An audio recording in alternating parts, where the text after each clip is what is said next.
different. But you'll see in the following pages that the Hypnos Zoids are just trying to do their best to continue to trap Joseph and get him to not listen to mom. And that's kind of their goal is just to continue keeping Joseph distracted. Right. And the third eye also, I think about it also as, and we think of their third eye as the clarity and focus and awareness. So that's what I'm also wanting, like, Joseph to understand, like, we can work with that. So here's where he and Gretchen start thinking about going into imagination. So this is the control panel, and you can see back on here with more detail, the mom is there. And that's one of the messages I like to share with kids, is that there will always be an adult right with you to help you with those big feelings. You're not alone. And that mere presence of an adult can help children be able to calm more readily, because they know they feel safe with another adult there that they trust. Here's Reojo. We'll talk about him in a minute. And the other things are just like, here's where the Hypnos Zoids are and where Joseph is, and the sign that says they're approaching. So that gives the drama to the story, that something is going to happen. And it's happening, and he's ready to launch into his imagination. So this is Reojo. Reojo is a combination of robot and Joseph. And he is, maybe you could call it an avatar for Joseph. It's whatever happens to the robot happens to Joseph, and vice versa. So they're really one and the same, but he's using his imagination to be Reojo, because he doesn't want to go in and fight personally. He's sitting in his robot himself as a robot to fight the Hypnos Zoids. So here they are. They've got this. He's coming in with his blue eyes, ready to tackle the problem, and blue eyes representing, like, I'm in control. I know what I'm doing. But then he comes upon the Hypnos Zoids, who are completely ready for a battle with him. So Reojo's ready too, but he's not really prepared for that hypnotron right there. And the hypnotron can spit out hypno cables. And so this is an example to show us what it can feel like when we're hypnotized, or when we're stuck, or when we're in fight or flight or freeze mode. It's a very uncomfortable feeling. And when we're feeling that way, if we're on our own, it's hard to know what to do. But if we've got somebody like Gretchen, who in the story represents mom, then she's not squeezed by the hypno cables. She's in control, and thank goodness, because she's going to help Joseph later in the story. So in his case, he's battling the desire to keep watching TV, which is what he really, really wants to do. And yet he knows he's supposed to stop and go to get ready for bed. But it's a really hard thing for him to do. He's young. He doesn't have very much experience in his life of doing hard things. And so he's learning, and his mom is teaching him about that. And he's trying to build his skills to be able to do hard things. The other kinds of hard things that kids present with is being anxious even about doing something that they've never done before, and that fear of what if.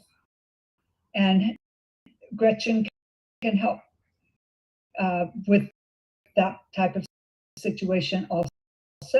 And you'll see as we go along the kinds of tools that are available that Gretchen offers to Joseph in the story. And so here, because Reojo and Joseph are basically one and the same. When Reojo falls over because of the hypno cables, so does Gretchen, so does Joseph. And now he's at the control is in the hands of the hypnotron. So Joseph really has no control. And this is what happens with a lot of the children I work with, is basically Joseph on the ground. You probably have seen or experienced yourselves Joseph tools that we can use. You don't have to continue to feel this way, but first I need to help you calm. So that's what Gretchen is trying to do. What could help you, like Spaceman Sen says, calm, so that you could think through a plan for what to do to get back in control, so you can do what your mom is asking you to do. So Joe did a great job with this gauntlet that's at the bottom of the page. And when I'm working with kids, Joe created a blank one that I can use with kids so they can fill in, here themselves of what they want to see as a goal for them to achieve. And then they can either write words here in each of the boxes or draw pictures here of what they think they could do to get back in control or to calm. So Gretchen is offering Joseph some ideas and finally settles on breathe. So breathe is something that so many parents tell their kids to, but it's not really easy for children to. And so it's still trying to model that is something to try and that it can be successful. And this is sort of also going back to Spaceman Sam's idea of, how does it feel to you? Can you feel it in your body that tells you, I don't like how this feels? And so Joseph is saying, yeah, I don't like how it feels in my head. It feels weird or funny. And so Gretchen is trying to help him calm so that he can, they're having a conversation about it. They're aware that there's a problem, and Gretchen is there to help calm and help him eventually figure out what he wants to do to solve the problem.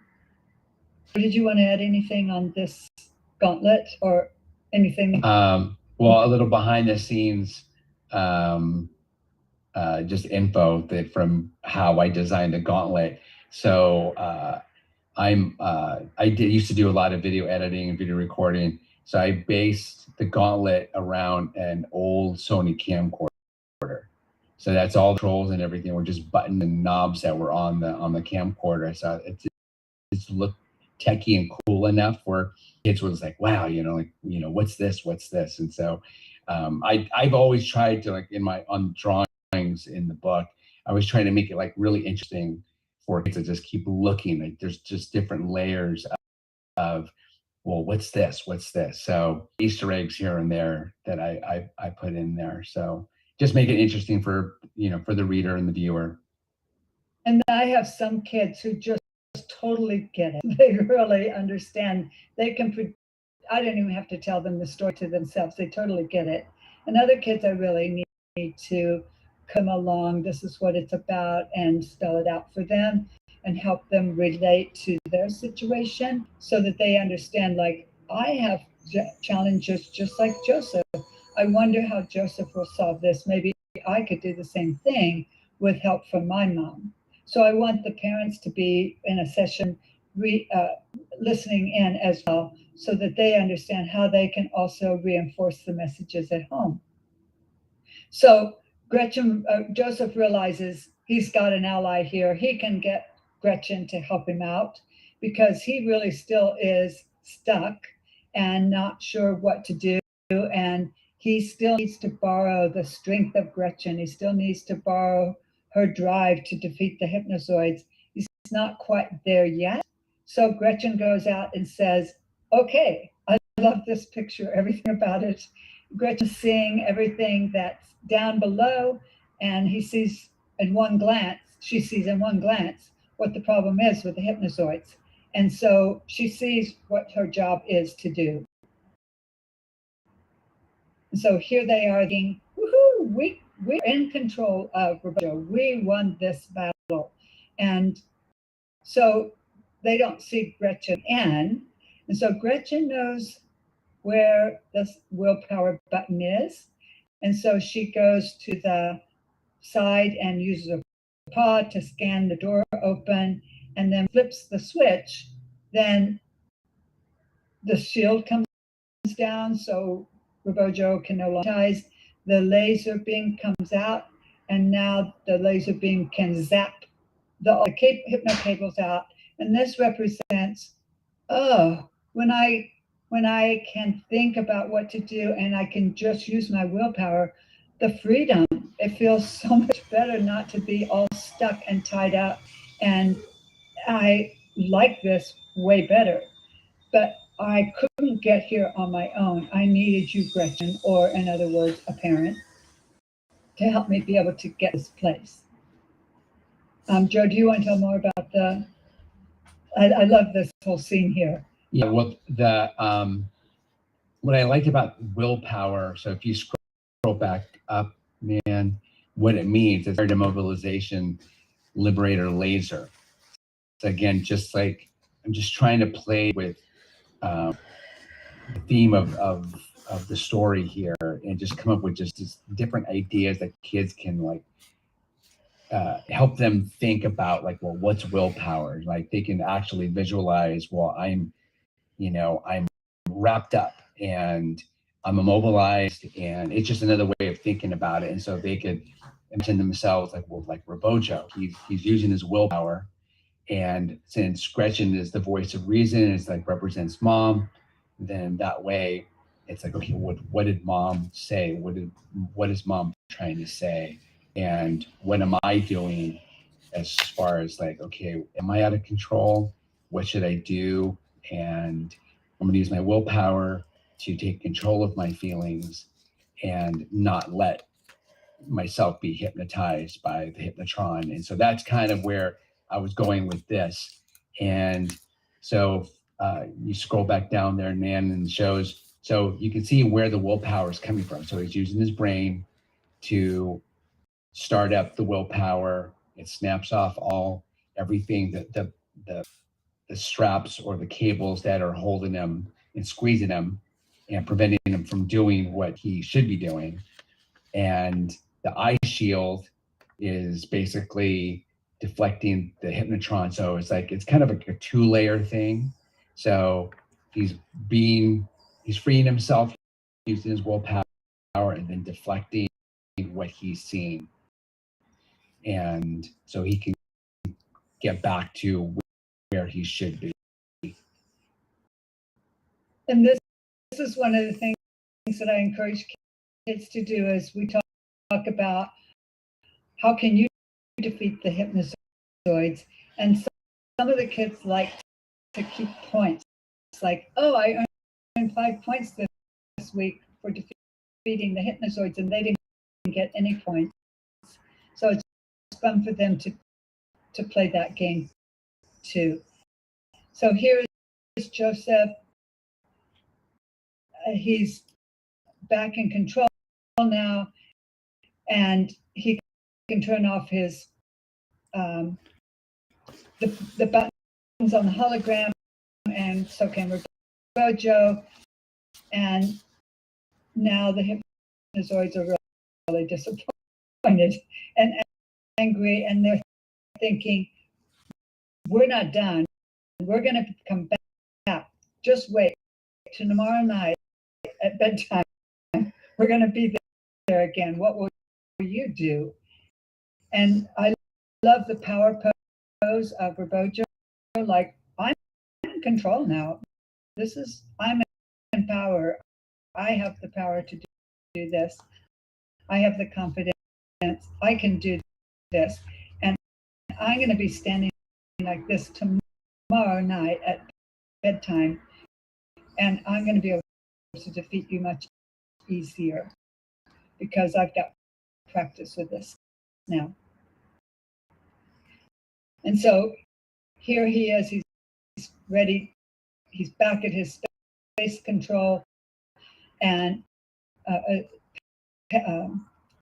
control panel.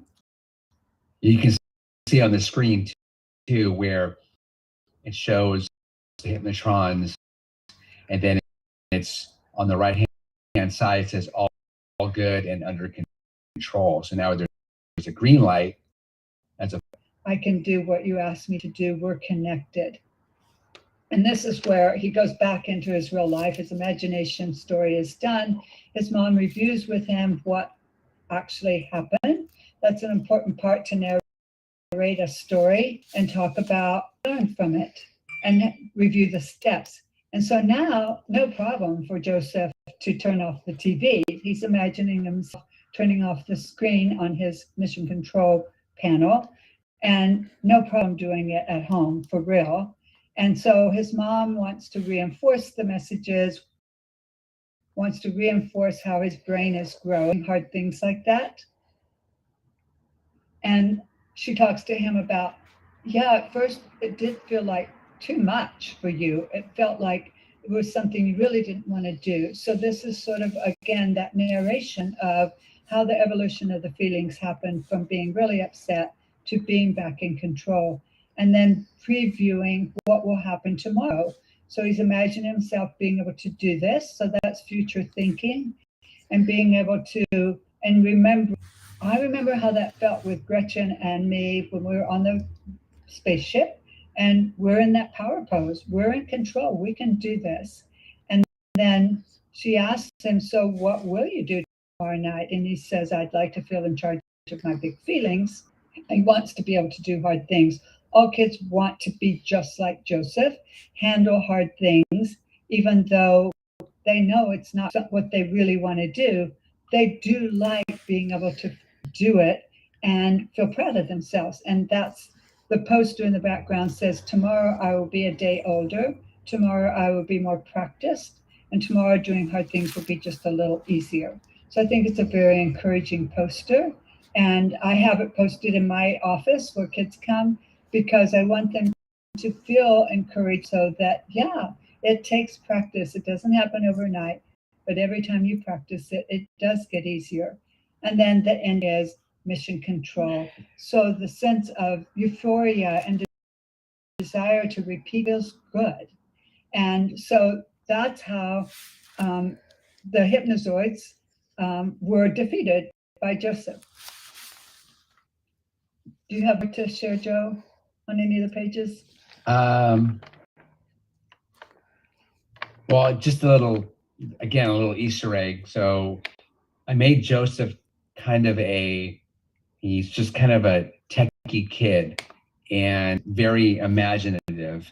And so I like the idea that he's very much into space and solar systems. And so that's where I came up with having all the planets hanging off of the ceiling and the little dragons that he has on the wall there. So that's kind of a preview for our next book. And if we go to the back of the book, the back cover, is that on here? Yes. Right there. So this is kind of a preview of where they're going next. So they already left his imagination. So when he goes to sleep, this is kind of what's happening next. So Nan and I have this idea that for the next few books, that the next planet they're going to go to is the dragon one is the next one, Nan? Yeah. So each one of these is a different book, a different story, and the next one they're going to is the planet of dragons. Yeah, so he's going to be learning different things, and that's where the badges of power, that's where the title comes from. You'll notice on Reojo's chest and Joseph and Gretchen, they have a shield, and there's little notches where they're going to earn badges that will be placed in that shield, but they don't know that yet. And so when they go to these different locations, they'll earn based on what they learn and what they do. they're going to earn a badge, and the badge represents something that they learn. Right. Great. Yeah. And also going back here, I have some tools that I've put into a toolbox for kids so that it gives them ideas of what to do for their badge or their gauntlet. So I have this little, I guess like this little toolbox, and in the toolbox is can have its own willpower switch and have stickers of the Hypnos Zoids with an X on it. Some kids like to put this on their front door and say, no Hypnos Zoids allowed into this house. We have caution tape. So if a parent maybe that a child might be having trouble, might anticipate that they're going to have trouble with doing something hard, they might put a caution tape up, or they might put little pylons like this to like mark off like, uh-oh, watch out. And we have in the toolbox like a counter so kids can count how many times they actually do Hypnos Zoids, and with binoculars to see them coming. So some of the difficulty with children is they don't, when they're struggling with something, they don't see that big feeling is coming. They don't anticipate it. So if parents can say, let's look and see if there's any Hypnos Zoids on the horizon. Uh-oh, if there are, what should we do to be prepared for them? And I have like 20 different things in here. I have little walkie-talkies. So sometimes, well, always, anytime you can make it fun instead of just feeling hard. So if you can talk to the parent or a teacher or whoever through a walkie-talkie, it's way more fun than just talking face to face. So it takes a little bit of the distraction off of the actual challenge, but still addresses the challenge, but in a more fun way. So a lot of different kinds of things like that. I even have a laser pointer, not laser pointer, but it's a laser that kids can put on their fingers and turn the light on. And so they can be just like Reojo with his laser. So do you have anything more you wanted to share, Joe? No, I think you covered everything. You know, that was, I just want to make sure that everyone, like, since we're talking about the Hypnotrons, I mean, yeah, Hypnos Zoids, they will be the antagonists for all of the books in one form or another. And they are the most talked about character in the whole book. Kids are really interested in the picture. I have a picture of Gretchen, the real Gretchen, holding a picture of the book on an iPad, and I have that posted in my room, and kids ask a lot of questions like that's really a puzzle to them. Like, how can that dog be holding a picture of herself? And how can that dog be holding that iPad? And were treats involved in doing that? And so they like that. But the one that they really have the most questions about is the Hypnos Zoids. So that's why we decided to start with that today, because that's on kids' minds. They are thinking about it. They want to do what is expected of them. They will do what is asked of them if they can. And if they can't, in that moment, that's why I've modeled in the story, I need to give you a little help. Maybe make the demand smaller, more manageable, or add more support to make the demand more doable for the child. So that's my goal in the stories. And And as Joe said, it gets much more interesting as and see you next week at the same time. So until next time, have a safe and productive week, and to stay happy. Thank you. Thank you. Recording stopped. Okay, Thank you, so everybody. everything went okay on your end, Emily?